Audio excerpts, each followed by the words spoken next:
Chapitre 5, vidéo 1. Grand 1, les unités de mesure du temps.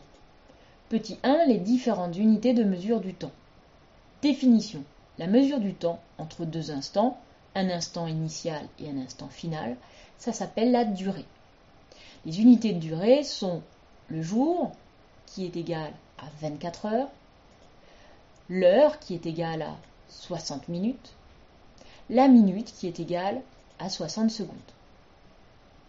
Une heure peut être comptée en secondes. On sait qu'une heure c'est 60 minutes, c'est-à-dire 60 paquets de 60 secondes, c'est-à-dire 60 fois 60, c'est-à-dire 3600 secondes.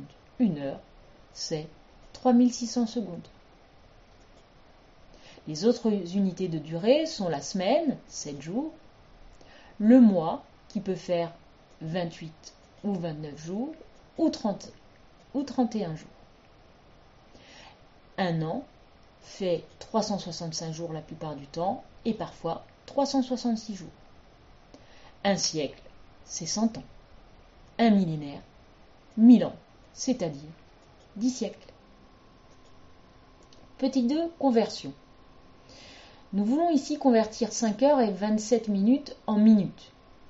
Pour cela, il faut donc convertir les 5 heures en minutes. Nous savons que chaque heure fait 60 minutes, donc nous avons donc 5 paquets de 60 minutes et les 27 minutes restantes.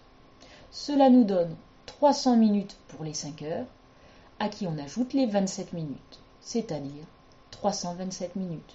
Dans 5 heures et 27 minutes, nous avons donc 327 minutes.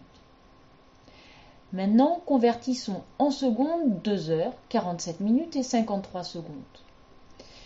Chaque heure, c'est 3600 secondes. Chaque minute, c'est 60 secondes.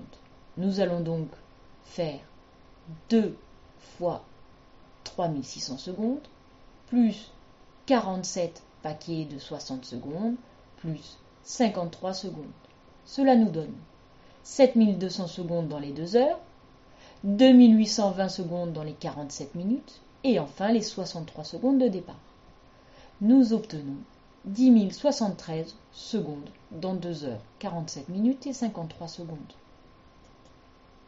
Enfin, nous allons faire le contraire, c'est-à-dire nous partons de 41 000 secondes et nous allons chercher combien d'heures, de minutes et de secondes nous avons. Dans 41 000 secondes, nous allons d'abord voir combien de minutes nous avons. Pour cela, nous allons chercher le nombre de paquets maximum de 60 secondes. Nous faisons donc la division euclidienne de 41 000 par 60. Cela nous donne 683 paquets de 60 secondes, plus 20 secondes restantes. Cela nous fait donc 683 minutes entières, plus 20 secondes restantes.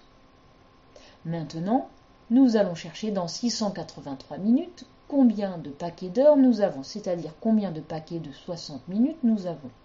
Nous faisons donc la division euclidienne de 683 par 60. Nous trouvons 11 paquets de 60 minutes plus 23 minutes restantes. Évidemment, il nous reste les 20 secondes de tout à l'heure. Nous avons donc 11 heures, 23 minutes et 20 secondes dans 41 000 secondes. Voilà, c'est terminé.